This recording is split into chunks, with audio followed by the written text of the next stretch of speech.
Halo, shalom saudara. Saya pernah suatu kali punya pengalaman melayani anak-anak remaja, dan ketika itu saya mengenakan kemeja yang saya tidak sadar belakangnya tuh bolong ya.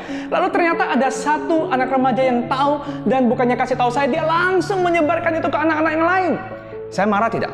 Nah, saya waktu itu tidak marah karena 3 alasan. Yang pertama, saya tahu motivasi yang menyebarkan. Si anak itu karena kami dekat, dia betul-betul bercanda saja. Dan yang kedua, berita yang dia sebarkan itu adalah berita yang ya nggak sensitif amat lah, cuma kemeja bolong ya, apalagi untuk konteks remaja. Dan yang ketiga, akibat dari berita yang dia sebarkan itu positif, karena anak-anak jadi kepo, akhirnya mereka mau mendekat pada saya, dan justru suasana itu jadi ringan dan hangat. Nah, karena efeknya positif, berita yang disampaikan tidak terlalu sensitif, maka saya nggak marah. Tapi bagaimana bila ada seseorang yang menyebarkan berita yang lebih sensitif, memalukan, aib misalnya? Wah, kita mesti tanya, apa sih maksud si penyebar ini, dan apa akibat dari perkataannya? Nah, ingat saudara, kata dan hati kita itu kan saling mempengaruhi ya. Dan dampaknya ini bukan cuma ke dalam hati kita, tapi juga keluar dari diri kita.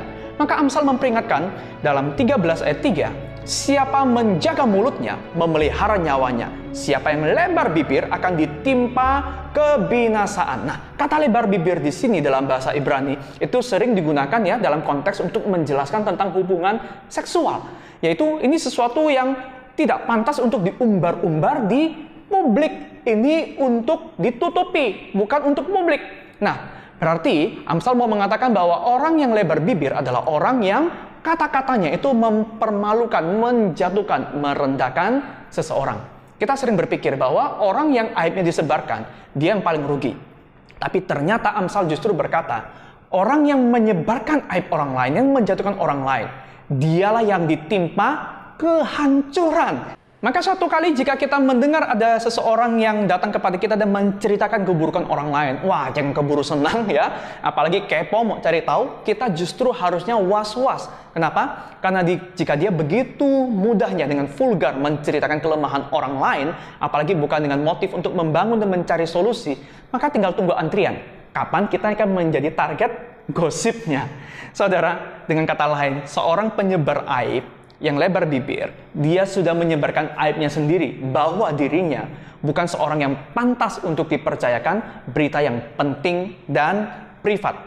Tuhan Yesus berkata bahwa apa yang keluar dari mulut itu meluap dari hati. Ini berarti kata-kata kita itu mencerminkan, menjelaskan kepada kita sebenarnya apa sih yang ada dalam kondisi hati seseorang. Yakobus 1 ayat 26 lebih tegas lagi berkata bahwa jika ada seorang yang tidak mengekang lidahnya, ia menipu dirinya sendiri dan sia-sialah ibadahnya. Ini berarti perkataan kita itu sungguh-sungguh menyingkapkan isi dan inti hati kita, dan Tuhan peduli sekali kepada apa yang ada di dalam diri kita. Ironisnya ya, orang lain itu seringkali lebih bisa melihat secara jelas apa sih kondisi keadaan hati kita lewat kata-kata kita, lebih daripada kita yang mengucapkannya sendiri. Saudara, jika kita menemukan pada diri kita ataupun orang lain ada lidah yang melukai, yang menyebarkan tipu dan gosip yang kasar, itu adalah tanda pribadi yang masih bergumul dengan hati yang pahit, yang sombong, yang tidak jujur dengan kondisi dirinya sendiri.